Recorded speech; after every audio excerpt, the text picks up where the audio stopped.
ẹ̀yin tèmi báwo ni o ṣẹ́ wá lẹ́lẹ́lẹ́lẹ́lẹ́lẹ́lẹ́ ṣẹ́ wá yes èmi ò lè ṣe kí n má wo Bisi ológe show èmi ò lè ṣe kí n má wo Bisi ológe show ó ti gbádùn jù o Bisi ológe show ẹ máa wò ó ẹ má gbé kúrò ńbẹ̀ o àríyá pọ̀ ńbẹ̀ ó ń ṣàn àríyá ń ṣàn Bisi ológe show iyọ̀ ni.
Sunday, back, sit back, exercise. Oh, you know the bias.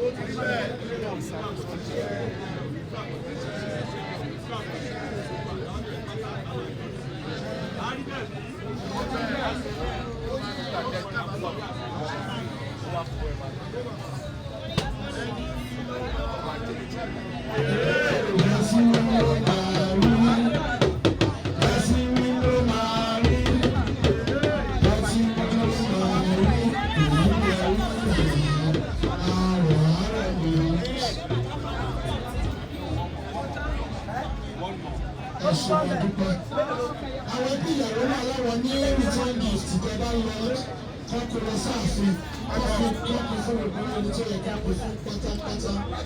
The return gift is here from the Ademiluyi family.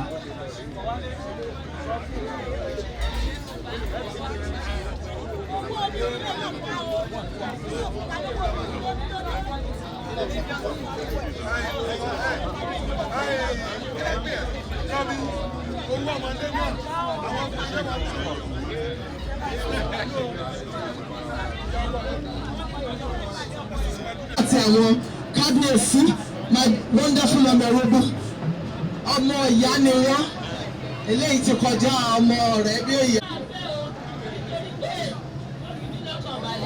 Wọ́n jẹ́ ráyè tọ́jú wọn. Wọ́n tẹ́lẹ̀ bí Nàìjíríà ẹni tí ẹ rà wọ́n tẹ́lẹ̀ mí o. Thank you sir.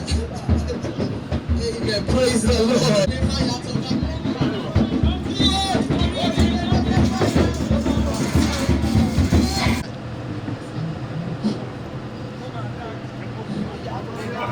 Ẹ ṣe àkí gbogbo wa ní orí ìjókòó a lè dúpẹ́ lọ́wọ́ Ọlọ́run pé ṣé gan adúpẹ́ lọ́wọ́ yín pẹ̀lú gbogbo bí ẹ ṣe gbà wá tọwọ́ tẹsẹ̀ Ṣọlá làwọn ní orúkọ tèmi ẹ ṣe wo.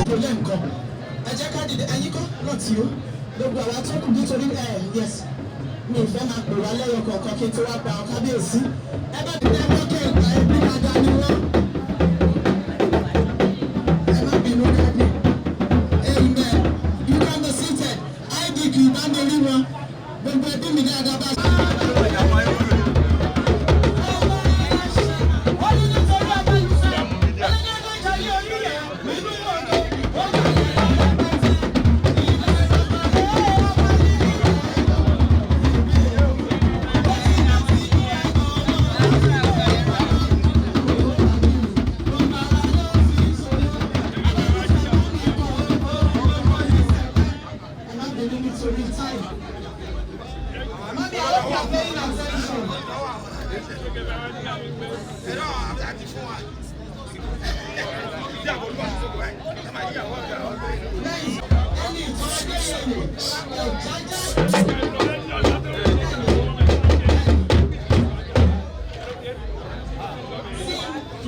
Over 60 million Yorùbá yìí rẹ̀ ń darí ẹ̀. Ní ṣìṣe.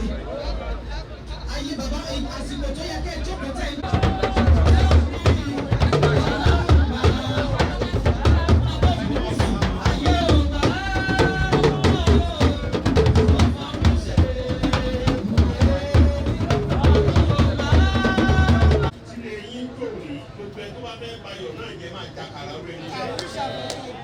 Àti olórí ẹ̀kọ́ àdúró tì ibi tẹ̀ tí wàá jáde bẹ̀ náà ní bàjẹ́ torí òfin tiẹ̀ sílẹ̀ tún ní onílé ṣe Olódùmarè ló ń tún tiẹ̀ ṣe ilé yín Olódùmarè àtúnṣe àwọn yóò ní yànyàn kù àwọn ẹbí yóò ní yànyàn. Thanks for watching this video. Please don't forget to click on subscribe button. Kindly comment and share. We drop new videos daily. Thank you. God bless you.